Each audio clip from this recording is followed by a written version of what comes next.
in many cases it's going to lead to a reduction in the income of public servants. So there's no point in sugaring that particular pill. The judgment of the unions that entered into the negotiations was, we believe the extent of that reduction is less than if we hadn't engaged in the negotiations.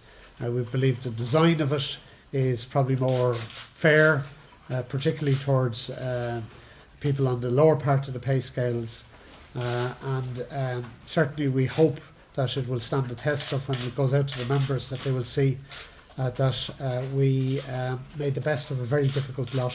We have an outcome. I think the biggest challenge for all of us when this process commenced, almost in terms of the invitation from the Department of Public Expenditure and Reform last November to inviting unions into talks. It was very lengthy deliberations by union executives, a very cautious approach to entering into talks. We were kept briefed all the time, and none of us knew at the commencement of the process that we would find ourselves at a point where at least we had an outcome. And I think that of itself has a significance. Now, clearly there's a very long road for us to travel with our own executives and our own members in terms of that outcome, and the ballot that people will have on that. But today, I think, at least we're pleased that we're sitting here before you with an outcome from a series of negotiations. I think it'd be fair to say that we knew before we entered the discussions that they were going to be very difficult and that the outcome was going to have repercussions for people. And I suppose the answer to your question really is that public servants will have to measure the outcome of this agreement against the potential alternative. It was a very long day and a very long night.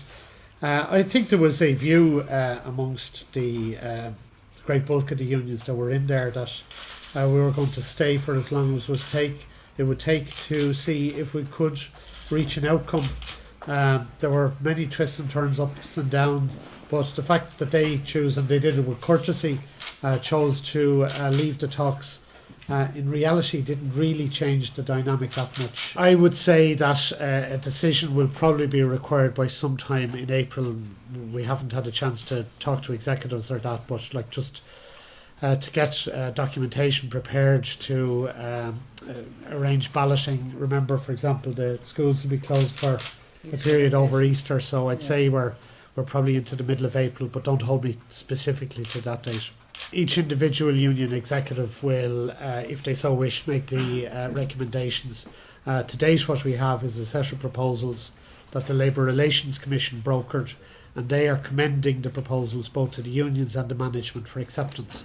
But each individual union will obviously consider it in the light of their own membership profile and take it from there.